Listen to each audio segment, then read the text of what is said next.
அனைவருக்கும் வணக்கம். இன்று மே 12ஆம் தேதி திங்கட்கிழமை இந்து தமிழ் நாளிதழோட எக்ஸாம் பாயிண்ட் ஆஃப் வியூவில் பார்க்க போகிறோம். தலைப்பு செய்தி வழக்கம் போல் போர் நிறுத்த ஒப்பந்தத்தை மீறி எல்லைப் பகுதியில் பாகிஸ்தான் அத்துமீறல் தக்க பதிலடி. முப்படை தளபதிகளுக்கு பிரதமர் உத்தரவிட்டுள்ளார். தீவிரவாத ஊடுருவலை முற்றிலும் தடுப்பதற்கான வழிகள் குறித்து ஆலோசனை நடத்தினார் அப்படிங்கிற செய்தியை தலைப்பு செய்தியை கொடுத்துருக்காங்க. பிரதமர், அப்புறம் பாதுகாப்புத்துறை அமைச்சர், வெளியுறவுத்துறை அமைச்சர் போக முப்படை தலைமை தளபதி உட்பட 3 படையோட தளபதிகளும் இருக்காங்க அந்த கூட்டத்தில். அடுத்ததாக பார்த்திங்கன்னா, இந்த ஆப்ரேஷன் சிந்தூர் நடவடிக்கையில் பார்த்திங்கன்னா 100 தீவிரவாதிகள் 4 பாகிஸ்தான் வீரர்கள் உயிரிழப்பு. இதில் இந்திய படையினர் 5 பேரும் வீரமரணம் அடைந்ததாக தகவல் கொடுத்துருக்காங்க.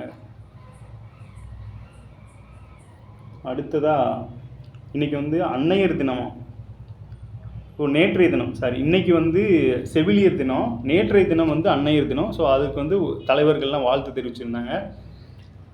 அடுத்ததாக இன்றைக்கி பார்த்திங்கன்னா உலக செவிலியர்கள் தினம்.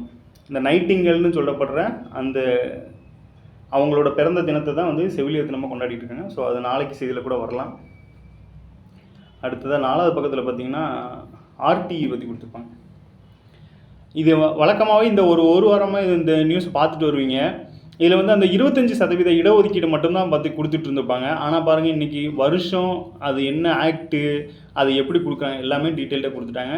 ஸோ நமக்கு பொருளாதாரத்தில் கல்வி, வேலைவாய்ப்பு அப்படிங்கிற டாப்பிக்லாம் இருக்குது. ஸோ அந்த கல்விக்கு கீழே திட்டங்கள் சார்ந்தும் சரி, கல்வி அப்படிங்கிற இது கீழேயும் இந்த ஆர்டிஇயை எடுத்துக்கலாம். கட்டாய கல்வி உரிமை சட்டத்தின் கீழ் மாணவர் சேர்க்கை தொடங்க மக்கள் எதிர்பார்ப்பு அப்படிங்கிற மாதிரி என்ன சொல்கிறாங்க.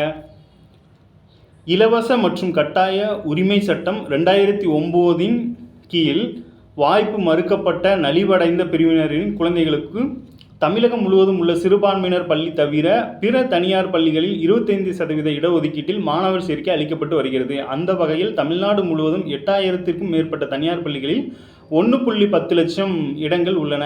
இந்த இடங்களில் சேரும் மாணவிகளுக்கு பள்ளி கல்வித்துறையை கட்டணத்தை செலுத்தும் அப்படிங்கிற செய்தி தான். ஸோ நம்ம இவ்வளோ நாளும் பார்த்தது 25% ஒதுக்கீடு அப்படிங்கிறது மட்டும்தான் கொடுத்துருப்பாங்க. இன்றைக்கி அந்த இலவச மற்றும் கட்டாய கல்வி உரிமை சட்டம் 2009 இதில் நம்ம கொஸ்டினாக வச்சு இயரை வருஷமாக கேட்கலாம், ஆன்சராக கேட்கலாம். அப்புறம் பாருங்கள், இது சிறுபான்மையின பள்ளிகளுக்கு இது பொருந்தாது. அது தவிர உள்ள தனியார் பள்ளிகளுக்கு தான் இது பொருந்தும் அப்படிங்கிற கண்டிஷன் கொடுத்துருக்காங்க. அதன்படி பார்க்கும்போது தமிழ்நாட்டில் 8000 மேற்பட்ட அப்ராக்சிமேட்டாக 8000க்கும் மேற்பட்ட தனியார் பள்ளிகள் இருக்குது. இதில் 1.10 லட்சம் இடங்கள் இதன் மூலமாக நிரப்பப்படுது. இதற்கான கட்டணத்தை பார்த்திங்கன்னா அரசு தனியார் பள்ளிகளுக்கு இதற்கான கட்டணத்தை செலுத்தும் அப்படிங்கிறது தான் விதிமுறை. கீழே என்ன கொடுத்துருக்காங்க அப்படின்னா, ஏழை எளிய பிள்ளைகள் கட்டாய கல்வி உரிமை சட்டத்தின் கீழ் தனியார் பள்ளிகளில் சேர்ந்து படிக்க வகை செய்யும் திட்டம் மக்களிடையே நல்ல வரவேற்பு பெற்றது. இதற்கான ஒரு இணையதளம் இருக்குது, ஆர்டிஇ. அந்த ஆக்டோட ஷார்ட் ஃபார்ம் தான் ஆர்டிஇ. அதன் பேரில் ஒரு இணையதளமே இருக்குது அப்படிங்கிறத சொல்லியிருக்காங்க. ஸோ இது ஆர்டிஇ பற்றி ஒருவேளை உங்களுக்கு தெரிஞ்சிருந்தது அப்படின்னா ரீகால் பண்ணிக்கோங்க. அடுத்ததாக பார்த்தீங்கன்னா, இந்த ஆர்டிக்கிளில் இப்போ அக்னி பரீட்சை ஆண்டில் திமுக ஆட்சி அப்படிங்கிற மாதிரி கொடுத்துருக்காங்க. என்ன அப்படின்னா, 4 ஆண்டு முடிந்த 5வது ஆண்டில் இந்த தற்போதைய அரசு அடியெடுத்து வச்சுருக்காங்க. இதே டேட், அதாவது மே 7ஆம் தேதி பார்த்திங்கன்னா 2021 ஆட்சி அமைச்சாங்க. ஸோ அதன் பொருட்டு 505 வாக்குறுதிகள் கொடுத்துருக்காங்க. இதில் ஆட்சி பொறுப்பேற்ற பிறகு கரோனா நிவாரண நிதி, மகளிருக்கான விடியல் பேருந்து, பால் விலை குறைப்பு போன்ற அதாவது முதல் கையெழுத்தே ஒரு 5 இதுக்கு போட்டாங்க. ஸோ அதை தான் மென்ஷன் பண்ணியிருக்காங்க. அப்புறம் பார்த்திங்கன்னா, பேறுகால விடுப்பு 12 மாதங்களாக உயர்வு, அரசு வேலைவாய்ப்பில் பெண்களுக்கு 40% இடஒதுக்கீடு, அனைத்து சாதனையரும் அர்ச்சராகும் திட்டம் உள்ள வாக்குறுதிகள் நிறைவேற்றப்பட்டன. இதெல்லாம் அந்த வாக்குறுதியில் முக்கியமானது. அடுத்ததாக பார்த்திங்கன்னா, தேர்தல் அறிக்கையில் சொல்லப்படாத காலை உணவு திட்டம், புதுமை பெண் திட்டம், மக்களை தேடி மருத்துவம், இன்னுயிர் காப்போம், நான் முதல்வன் போன்ற திட்டங்கள் இதெல்லாம் அவங்களோட தேர்தல் அறிக்கையில் கிடையாது. பட் ஆனால் செயல்படுத்தி சக்ஸஸ்ஃபுல்லாக இருக்குது. பயனளிக்கும் திட்டங்களாக மாறியிருப்பது தரவுகள் சுட்டி காட்டுகின்றன. இதில் மகளிருக்கு ரூபாய் 1000 உரிமை தொகை வழங்கும் திட்டம் உள்ளிட்டவை பெண்கள் மற்றும் இளைஞர் விளிம்பு நிலை மக்களுக்கு பயனளித்து வருகின்றன. அதே நேரத்தில் நடைமுறைக்கு சாத்தியமில்லாத இந்த நீட் விலக்கு, அப்புறம் கூட்டுறவு வங்கி தள்ளுபடி, கடன் தள்ளுபடி, அப்புறம் சிலிண்டருக்கு 100 ரூபாய், அப்புறம் அரசு ஊழியர்களுக்கான பழைய ஓய்வூதியம், அப்புறம் டீசல் விலை குறைப்பு, மாதந்தோறும் மின் கட்டணம் வசூலிக்கும் முறை, இதெல்லாம் வந்து அதாவது நடைமுறை சாத்தியம் இல்லாத வாக்குறுதிகளாக ஆர்டிக்கலில் கொடுத்துருக்காங்க. ஸோ அடுத்து பாருங்கள், சட்டம் ஒழுங்கும் எதிர்க்கட்சி சார்பில் விமர்சிக்கப்படுது அப்படிங்கிற மாதிரி கொடுத்துட்டு, இந்த இதெல்லாம் இருந்தால் கூட 2024-25 அசல் பொருளாதார வளர்ச்சியில் பார்த்திங்கன்னா தமிழகம் 9.69% எட்டியிருப்பது தமிழக வளர்ச்சிக்கு சான்று. இதில் அதிலே கொடுத்துட்டாங்க தமிழக வளர்ச்சிக்கு. ஸோ வளர்ச்சி நிர்வாகம் தொடர்பாக கேள்வி கேட்டாங்க அப்படின்னா இந்த 9.69 முக்கியமானதாக இருக்கும். இதே நேரத்தில் தமிழக அரசோட கடன் தொகையும் பாருங்கள் ரூபாய் 9.29 லட்சம் கோடி அளவுக்கு அதிகரித்திருப்பதற்கும் கவலை அப்படிங்கிற மாதிரி சொல்லியிருக்காங்க. இது போக இந்த அரசு பார்த்திங்கன்னா புதிய கல்விக் கொள்கை, தொகுதி மறுவரையறை, இந்தி திணிப்பு போன்றவரைக்கு எதிராக குரல் கொடுத்து வருகிறது. அதிலே ஹைலைட்டாக பார்த்தோம்னா ஆளுநருக்கு எதிராக உச்சநீதிமன்றத்தில் உறுதியான தீர்ப்பை பெற்றதிலும் தேசிய அளவில் கவனம் பெறுது அப்படிங்கிற மாதிரி கொடுத்துருக்காங்க. ஸோ அவங்களோட 5வது ஆண்டு. இப்போ இதில் வந்து இதே தேர்தல் அறிக்கையில் பார்த்தீங்கன்னா நம்ம எக்ஸாம் பாயிண்ட் ஆஃப் வியூவில், அதாவது டிஎன்பிஎஸ்சியில் பார்த்தீங்கன்னா 3 லட்சம் கிட்ட வேகன்சி ஃபில் பண்ணுறதாகவும் சொல்லியிருப்பாங்க. ஸோ அதன் பொருட்டு வேகன்சி இன்னும் கொஞ்சம் இன்க்ரீஸ் பண்ணாங்கன்னா இன்னும் நல்லாயிருக்கும். ஸோ போட்டித் தேர்வு படிக்கும் மாணவர்களுக்கு பயனுள்ள வகையில் இருக்கும் அப்படிங்கிறது தான் நம்மளோட கருத்து. அடுத்ததாக பாருங்கள், ஐநாவின் உலகளாவிய தேசிய மனித உரிமை நிறுவனங்களின் கூட்டமைப்பில் ஜெனீவாவில் மார்ச் மாதம் தனது 45வது கூட்டத்தை நடத்தியது. இது வந்து எந்த டாப்பிக்கில் வருது அப்படின்னு பார்த்தீங்கன்னா இது மனித உரிமைகள் அது தொடர்பாக வருது. இது நமக்கு இந்திய அரசியல் அறிவியலில் பார்த்தீங்கன்னா இந்திய அரசியலில் எதில் வரும் அப்படின்னா இந்த ஊழல், அதுக்கப்புறம் வந்து இந்த அமைப்புகள்லாம் பற்றி ஆர்கனைசேஷன் பற்றி நிறைய இருக்கும். அதில் மனித உரிமைகள் ஆணையங்கிறது முக்கியமானதாக இருக்கும். அதுவும் யூனிஃபார்ம் சர்வீஸ்லாம் பார்த்திங்கன்னா கண்டிப்பாக வந்து மனித உரிமைகள் பற்றி ஒரு கேள்வி இருக்கும். இந்த வகையில் இந்தியாவின் தேசிய மனித உரிமை ஆணையத்துக்கு இதுவரை அளிக்கப்பட்டு வந்த முதன்மை தர அங்கீகாரத்தை விலக்கிக் கொள்வது என அதில் முடிவு செய்யப்பட்டிருக்கு. இதன்படி ஐநா மனித உரிமை ஆணையத்தில் வந்து வாக்களித்தல் உள்ளிட்ட உரிமைகளை இந்திய ஆணையம் இழக்கும். எதனாலும் தெரில, ஆனால் வாக்களிக்கும் உரிமை வந்து இழக்க நேரிடும். அதன் நம்பகத்தன்மை கேள்விக்குள்ளாகும். எனினும் ஆணையம் தன் செயல்பாடுகளையும் சட்ட கட்டமைப்புகளையும் மாற்றிக்கொள்ள வாய்ப்பு இருப்பதாக இந்த தர இறக்கத்தை ஓராண்டுக்கு நடைமுறைப்படுத்தாமல் இருக்க ஐநா முடிவு செய்ததில் இது இந்திய மனித உரிமை ஆணையத்துக்கு ஏற்பட்டுள்ள பெரும் பின்னடைவை சொல்லியிருக்கு. இதில் நமக்கு என்னென்னா இந்த ஆணையம் உருவான வரலாறு எப்போ உருவாச்சு, 1991 பாரிஸ் மாநாட்டில் முன்வைக்கப்பட்ட கொள்கையின் அடிப்படையில் 1993 மனித உரிமை பாதுகாப்பு சட்டம் உருவாக்கப்பட்டது. தேசிய மனித உரிமை ஆணையம் உட்பட மனித உரிமைகள் சார்ந்த சில நிறுவனங்கள் உருவாக இச்சட்டம் வழிவகுத்தது. ஆனால் தேசிய மனித உரிமை நிறுவனம் என்பது பாரிஸ் மாநாட்டின் கொள்கை அடிப்படையில் செயல்பட வேண்டும். அவ்வாறு செயல்படும் நிறுவனங்கள் மட்டுமே முதல் நிலை அங்கீகாரம் பெறும். பார்த்தீங்களா?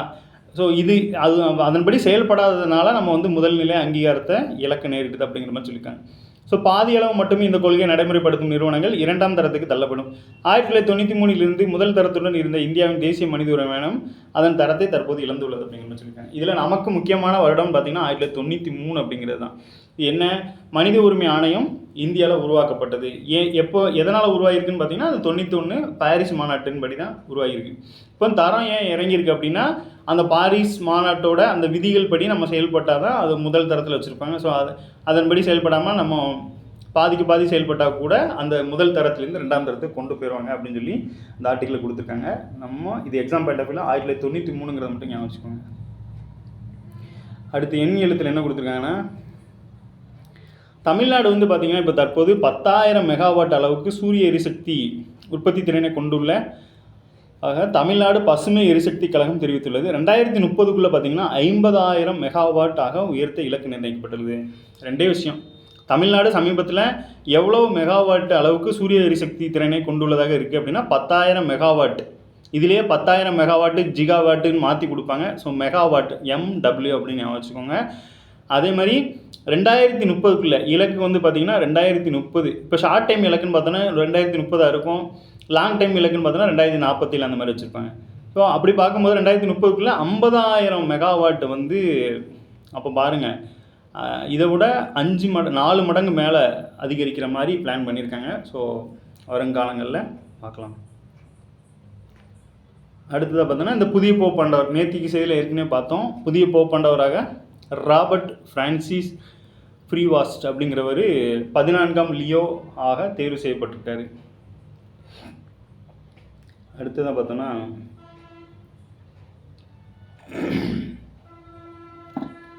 இன்றைக்கி பொது அறிவில் பார்த்திங்கன்னா 1967 சட்டப்பேரவைத் தேர்தலில் திமுக 179 தொகுதிகளில் வென்று அண்ணா முதல்வராக பொறுப்பேற்றார். சுயமரியாதை திருமணங்களுக்கு சட்ட அங்கீகாரம், மதராஸ் மாகாணம் என்றிருந்தது தமிழ்நாடு என்று மாற்றுவதற்கான தீர்மானம் ஆகியவை பேரவையில் நிறைவேறியது. தமிழையும் ஆங்கிலத்தையும் மட்டுமே கட்டாயமாக பயிற்சிக்கும் இருமொழிக் கொள்கையை நடைமுறைப்படுத்தினார். இது நமக்கு எதில் வரும் அப்படின்னு பார்த்தீங்கன்னா இந்த யூனிட் 6ல்.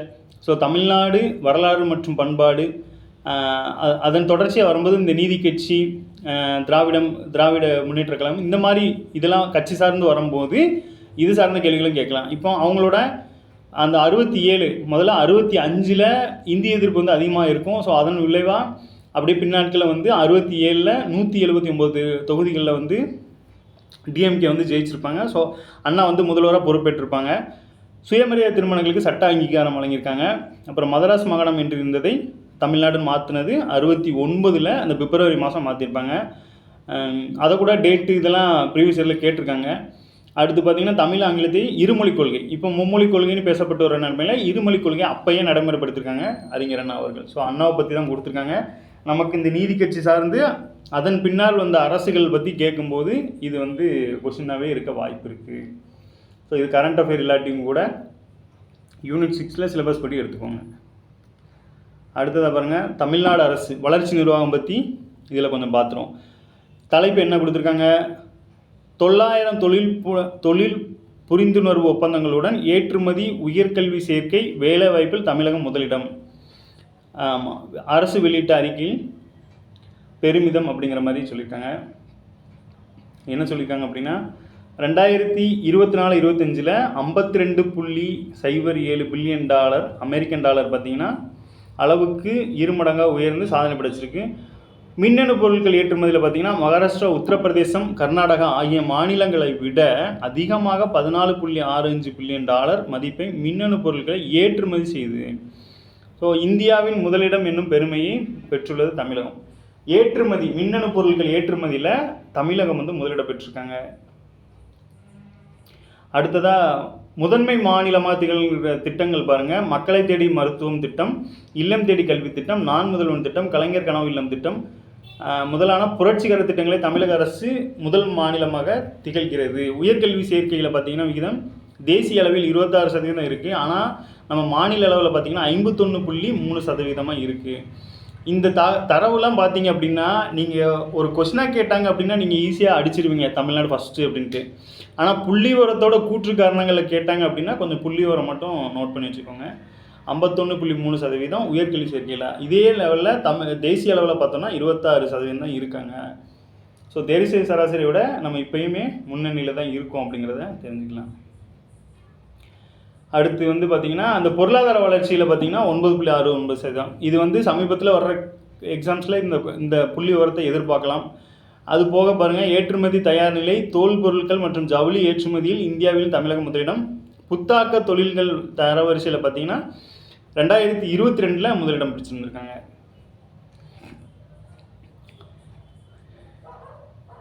அடுத்து காவல்துறையில் வந்து பெண் அதிகாரிகளை கொண்டுள்ளதுலேயும் தமிழ்நாடு தான் ஃபஸ்ட்டு பிளேஸ் பிடிச்சிருக்கு. காவல்துறையில் பெண் அதிகாரிகளை கொண்டுள்ளதிலும் தமிழகம் முதலிடம். இந்திய அளவில் பார்த்திங்கன்னா காலனி மற்றும் தோல் பொருட்கள் தயாரிப்பில் தமிழகம் வந்து 38% முதலிடம் பிடிச்சிருக்காங்க. 38% ஞாபகம் வச்சுக்கோங்க. கால் பொருட்கள் தயாரிப்பில் பார்த்திங்கன்னா 38%. இது எப்படி ஞாபகம் வச்சுக்கலாம்னா 3 ஜோடி செப்பல், 8ஆம் நம்பர் செப்பல் அப்படின்னு ஞாபகம் வச்சுக்கோங்க. 38 காலனி மற்றும் தோல் பொருட்கள். அடுத்து வந்து முதலிடம் பிடிச்சிருக்காங்க. அப்புறம் அரசு மருத்துவமனைகளில் பணிபுரியும் மருத்துவர்கள் வந்து எண்ணிக்கையில் தமிழகம் முதலிடம் பிடிச்சிருக்காங்க. மருத்துவர்களோட எண்ணிக்கையிலையும் தமிழகம் முதலிடம்.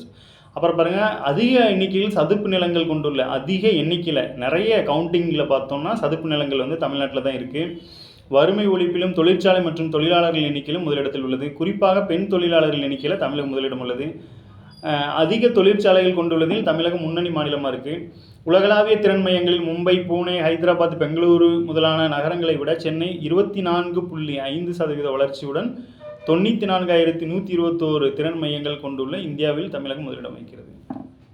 ஸோ இவ்வளோ விஷயம் கொடுத்துருக்காங்க. எல்லாமே தமிழ்நாடு வளர்ச்சி சார்ந்தது. ஸோ இது சார்ந்த கேள்விகள் எது வந்தாலும் முன்னணியில் தமிழ்நாடு இருக்குன்னு தெரிஞ்சுக்கோங்க. மெயினாக நோட் பண்ணணும்னு நினச்சிங்க அப்படின்னா அந்த புள்ளி விவரங்கள் இந்த 38%, 51% இதெல்லாம் கொஞ்சம் நோட் பண்ணி வச்சுக்கோங்க. அடுத்ததாக சிறப்பு கூட்டம் பற்றி கொடுத்துருப்பாங்க பார்லிமெண்ட்டில். அதாவது ஆப்ரேஷன் சிந்தூர் பற்றி விவாதிக்க நாடாளுமன்ற சிறப்பு கூட்டத்தை கூட்ட வேண்டும். என்ன சொல்லியிருக்காங்க அப்படின்னா, ஆப்ரேஷன் சிந்தூர் மற்றும் அமெரிக்க அதிபர் ட்ரம்ப் வந்து பார்த்திங்கன்னா நேற்று அந்த போர் நிறுத்தத்துக்கு முன்னாடி அவர் வந்து ட்வீட் போட்டதுனால அதுவும் சர்ச்சையாச்சு. ஸோ இது பற்றி கருத்து தெரிவிக்க விவாதம் நடத்த வேண்டியது முக்கியமானதாக இருக்குது அப்படின்னு சொல்லி எதிர்க்கட்சி தலைவர் ராகுல் காந்தி வந்து சொல்லியிருக்காங்க. அடுத்ததை பார்த்தீங்கன்னா உலகக்கோப்பை வில்வித்தையில் பார்த்தீங்கன்னா இந்தியாவுக்கு 7 பதக்கம் வென்றிருக்காங்க. ஸோ இந்த ஸ்போர்ட்ஸை பொறுத்தளவில் பார்த்தீங்கன்னா வேர்ல்டு லெவலில் மோஸ்ட்லி இந்தியாவுக்கு எவ்வளோ அப்படிங்கிறது ஓகே. இது போக தமிழ்நாடு ரீதியாக யாரும் சாதிச்சிருந்தாங்க அப்படின்னா அது வந்து நம்மளுக்கு அதிகமான, இப்போ எடுத்துக்காட்டு செஸ்ஸில் பார்த்தோம் அப்படின்னா குகேஷ் அவர்களும் அப்புறம் வந்து பிரக்யானந்தா இவங்க 2 பேருமே கொஞ்சம் நல்ல ஃபேமஸாக இருக்காங்க. ஸோ இது மாதிரி கேள்விகள் நம்ம அதிகபட்சமாக எதிர்பார்க்கலாம். இப்போ இந்த நிலைமையில் உலகக்கோப்பை வில்வித்தையில் இந்தியாவுக்கு வந்து இது வரைக்கும் 7 பதக்கம் கிடச்சிருக்கு அப்படிங்கிற மாதிரி கொடுத்துருக்காங்க.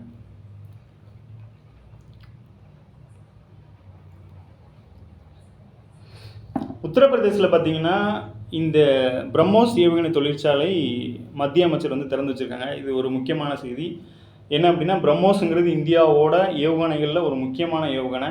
பிரம்மோஸுக்கான அந்த இது அப்படி மீனிங் பார்த்தோம் அப்படின்னா, பிரம்மபுத்திராவோட அந்த ஃபஸ்ட்டில் 3 லெட்டரும் மாஸ்கோவோட ஃபஸ்ட்டு 3 லெட்டரும் எடுத்து தான் அந்த பிரம்மோஸ்னு வச்சுருப்பாங்க. ஸோ இது வந்து இந்தியாவும் ரஷ்யாவும் இணைந்து தயாரிக்கக்கூடிய ஒரு கூட்டு தயாரிப்பு ஏவுகணை. இது வந்து அதிநவீன ஏவுகணை. இது வந்து அந்த ஒளியோட ஸ்பீடாக போகக்கூடிய ஒரு ஏவுகணை.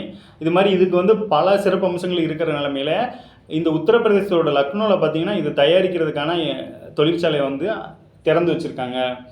ஆண்டுக்கு சுமார் 100 ஏவுகணைகள் தயாராகும்னு சொல்லியிருக்காங்க.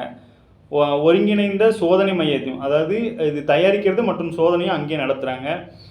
உத்தரப்பிரதேசத்தில் உள்ள பாதுகாப்பு தொழிற்சாலை வழித்தடத்தின் கீழ், அதாவது இதை வந்து என்ன சொல்லுவாங்க அப்படின்னா டிஃபென்ஸ் காரிடார் அப்படின்னு சொல்லுவாங்க. பாதுகாப்பு தொழில்துறை வழித்தடம்னா டிஃபென்ஸ் காரிடார்னு சொல்லுவாங்க. ஸோ அதன் கீழே வந்து இதுவும் வருது. ஸோ லக்னோ, கான்பூர், அலிகார், ஆக்ரா, ஜான்சி மற்றும் சித்ரகூட் ஆகிய முக்கிய முனைகளை கொண்டுள்ளது. இந்த காரிடாரில் இதெல்லாம் இருக்குது அப்படிங்கிற மாதிரி. அடுத்ததாக பாருங்கள், லக்னோவில் நிறுவப்பட்டுள்ள இந்த மையத்தில் சூப்பர் சோனிக்னா அப்போ பாருங்க ஒளியை விட ஸ்பீடாக போகக்கூடியது பிரம்மோஸ் க்ரூஸ் ஏவுகணைகள் அசம்பிள் செய்யப்பட்டு சோதனை செய்யப்படும். அசம்பிள் செய்யப்பட்டு சோதனை செய்யப்படும் சொல்லியிருக்காங்க. இது வந்து தரை, வான், கடல் 3 படையிலுமே இதை பயன்படுத்திக்கலாம். பகல் இரவுன்னு பார்க்காம இது அடிக்கும். அனைத்து வானிலையும் தாங்கக்கூடிய சூழ்நிலையிலும் இது இயங்கும். அடுத்ததை பார்த்திங்கன்னா இதோட இது பாருங்கள், இந்தியாவோட டிஆர்டிஓ மற்றும் ரஷ்யாவின் கூட்டு முயற்சியில் பிரம்மோஸ் ஏரோஸ்பேஸ் வந்து நிறுவனம் இந்த ஏவுகணை வடிவமைத்தது அப்படிங்கிற மாதிரி சொல்லியிருக்காங்க. அடுத்ததாக பாருங்கள், இது வந்து 290 முதல் 400 கிலோமீட்டர் தொலைவில் உள்ள இலக்கை மணிக்கு 3430 கிலோமீட்டர் வேகத்தில் சென்று தாக்கும் திறன் வாய்ந்ததாக ஆகும். அடுத்த தலைமுறை பிரம்மோஸ் ஏவுகணை வெறும் 1290 கிடையாது, அதாவது லைட் வெயிட்டாக கொண்டு வராங்க. ஸோ இந்த லைட் வெயிட்டாக இருக்கிறதுனால இது வந்து சுகோயில் வந்து பயன்படுத்தலாம் அப்படிங்கிற மாதிரி சொல்லியிருக்காங்க. ஸோ பிரம்மோஸுங்கிறது முக்கியமானது. மேலே அதுக்கான இமேஜ் கொடுத்துருப்பாங்க. இது வந்து உத்தரப்பிரதேசத்தோட முதல்வர் இவர். இந்த பிரம்மோஸ்க்கான ஒரு சாம்பிளை தான் அதில் வச்சுருக்காங்க. இது அவர் பேசும்போது என்ன சொல்லியிருப்பார் அப்படின்னா, பிரம்மோஸோட பவர் என்னென்னு நம்ம இந்தியர்கள் தெரிகிறத விட பாகிஸ்தானில் போய் அது விழும்போது அந்த பாகிஸ்தான் மக்கள்கிட்ட கேட்டால் அதோட பவர் என்னங்கிறது தெரியும் அப்படிங்கிற மாதிரி அவர் பேசியிருக்காரு. ஸோ அவ்வளோ பவர்ஃபுல்லான இதுதான் இந்த பிரம்மோஸ் அப்படிங்கிறது. ஸோ நமக்கு டிஆர்டிஓ இஸ்ரோ சார்ந்து வர்றதுனால அதை கொஞ்சம் பார்த்துக்கிறது. தற்போது வந்து போர்லாம் நடந்துட்டு இருக்கிறதுனால பாதுகாப்பு சம்மந்தமாக இந்த டிஆர்டிஓவோட இதெல்லாம் கொஞ்சம் பார்த்து வச்சுக்கிறது நல்லது. அடுத்து பாருங்கள், இந்தியாவோட ரஃபேல் போர் விமானங்களின் துல்லிய தாக்குதலால் தஸ்ஸோ அப்படிங்கிற நிறுவனத்தோட பங்குகள் வந்து 66% உயர்வு. இந்த தஸ்ஸோ அப்படிங்கிறது என்ன சொல்லுவாங்க அப்படின்னா, இது வந்து ஃப்ரான்ஸ் தலைமையிடமாக கொண்ட டசால்ட் ஏவியேஷன் அப்படின்னு சொல்லுவாங்க. அதை தான் தஸ்ஸோ நிறுவனம் அப்படின்னு சொல்லியிருக்காங்க. இதோட ஒரு ப்ராடக்ட் தான் பார்த்திங்கன்னா இந்த ரஃபேல் அப்படிங்கிறது. இந்த ரஃபேலில் தான் நம்ம வந்து பார்த்திங்கன்னா 59,000 கோடிக்கு பார்த்திங்கன்னா 36 ரஃபேல் விமானங்களை முதல் கட்டமாக நம்ம ஃப்ரான்ஸ்லேருந்து வாங்கியிருந்தோம். இது வந்து பார்த்திங்கன்னா இதனால தான் பார்த்திங்கன்னா நம்ம எல்லைக்கோடுகள் அந்த எல்லைக்கோடில் நின்றுட்டு 100 கிலோமீட்டர் டிஸ்டன்ஸ் வரைக்கும் துல்லியமாக போய் அடிச்சிருக்கு அந்த ரஃபேல் போர் விமானத்துலேருந்து போன குண்டுகள். ஸோ அதை வந்து இப்போ ஒரு இதில் இன்வெஸ்ட் பண்ணுறாங்க அப்படின்னா அதை வந்து இந்த மாதிரி டைமிங்கில் தான் அது வந்து பயன்படுது அப்படிங்கிற மாதிரி இராணுவ தரப்பில் சொல்லியிருக்காங்க. இது போக பாருங்கள், இப்போ இந்திய கடற்படைக்காக ஏற்கனவே யூஸ் பண்ணுறது வந்து இது ஆர்மி தரைப்படைக்கு பயன்படுத்திகிட்டு இருக்காங்க. இப்போ கடற்படைக்கு வந்து தரைப்படை மற்றும் வான்படைக்கு ஏற்கனவே உள்ளதை பயன்படுத்திகிட்டு இருக்காங்க. இப்போ கடற்படைக்காக, அதாவது அந்த விமானம் தாங்கி போர்க்கப்பலில் பயன்படுத்துறதுக்காண்டி 63,000 கோடியில் 26 ரஃபேல் போர் விமானங்களை வாங்க அண்மையில் ஒப்பந்தம் கையெழுத்தானது. ஸோ இந்த மாதிரி வந்து பவர்ஃபுல்லான வெப்பன்ஸ் இருக்கும்போது தான் இப்போ பாகிஸ்தான் பார்த்திங்கன்னா பாகிஸ்தானோட சண்டை போடும்போது நம்ம வலிமையாக வந்து சண்டை போட முடிஞ்சுது அப்படிங்கிறத நம்மளும் சொல்ல வராங்க. இது எந்தெந்த கப்பலில் இப்போ ஆர்டர் பண்ணியிருக்கிற இந்த ரஃபேல் வந்து ஐஎன்எஸ் விக்ராந்த்லேயும் ஐஎன்எஸ் விக்ரமாதித்யாலையும் பயன்படுத்த இருக்கிறாங்க. இது ரெண்டுமே பார்த்திங்கன்னா விமானந்தாங்கி போர்க்கப்பல். இந்த விமானந்தாங்கி போர்க்கப்பல் மொத்தம் 3 இருக்குது. இதே மாதிரி பாகிஸ்தான்கிட்ட பார்த்திங்கன்னா விமானந்தாங்கி போர்க்கப்பலே அவன்கிட்ட கிடையாது. அதனால் நம்ம வந்து இதை இன்வெஸ்ட் பண்ணும்போது இது கூடுதல் பெனிஃபிட் தான் நமக்கு. நன்றி, மீண்டும் நாளை சந்திப்போம்.